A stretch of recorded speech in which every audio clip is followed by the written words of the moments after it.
When you think about what you want in a leader, what descriptions come to mind? Would you like a leader who is fiercely devoted to the people, a leader who is always honorable, and a leader who would die for their people?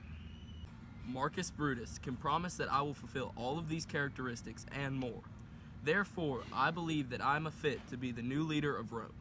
If I were elected, each and every citizen of Rome would be my top priority, no matter how tough the situation is.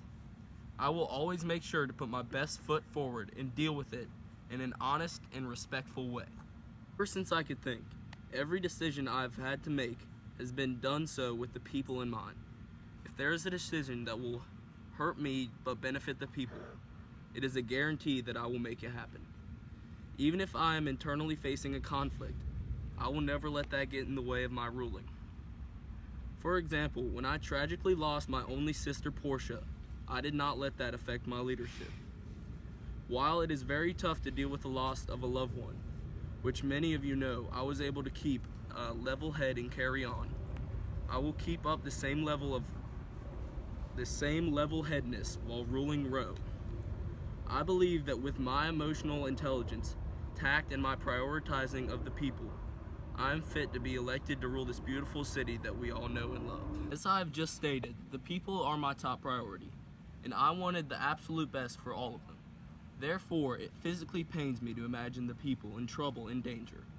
To prevent this horrible situation from happening, I believe it is best to avoid choosing any of the other candidates.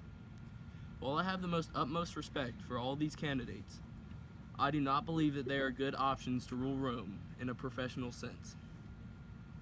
While their motives can be corrected, their way of going about these motives and goals is completely wrong.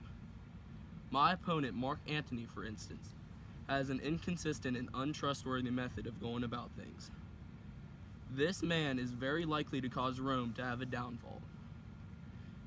His sneaky, secretive ways show that this man is bad news. His sneakiness is evident when he tells other conspirators and me, "Gentlemen all." This was said right after he killed Caesar for the good of the people. However, moments after he uttered these words, he says, "A curse shall light up the limbs of these men." As I like to say, honesty is a virtue. This is a virtue that this man does not possess. For example, Antony's deceitfulness shone through when he shook my hand as a sign of respect, and then immediately formed a rebel army against me behind my back. Who would want a ruler who can potentially be lying to his people all the time? Do we really want somebody like this man, who forms entire armies behind people's backs to rule our city? Antony's dishonesty and mischievous makes him more than unfit to rule. My next opponent is Julius Caesar. While this man is my best friend, if he rules, the state of our city will be in jeopardy. He is power hungry, he is arrogant, he is a tyrant, but worst of all, he is ambitious. His arrogance is made evident through his use of speaking of himself in third person, saying, "For always, I am Caesar." If Caesar happened to rise to power, then our republican government would be a tyranny. If we allow this to happen, that also means that we will no longer be free people. We will be slaves. Thinking about citizens of Rome being miserable due to Julius Caesar's support of slavery makes me sick. I, Brutus, believe that freedom is an absolute necessity. To prevent this from stripping away our basic rights, we must come together and vote against Caesar. Voting for Caesar and Antony is a vote for restriction. Voting for Caesar and Antony is a vote for deceit. Voting for Caesar and Antony is a vote towards the downfall of Rome. While it is ultimately up to each of you individuals to decide which candidate to vote for, I humbly ask for you to vote for Brutus. Thinking about a potential downfall of Rome due to our potential candidates becoming the ruler is exhausting. The simple solution to this issue is to vote for me. I treat every situation with the same amount of care and attention.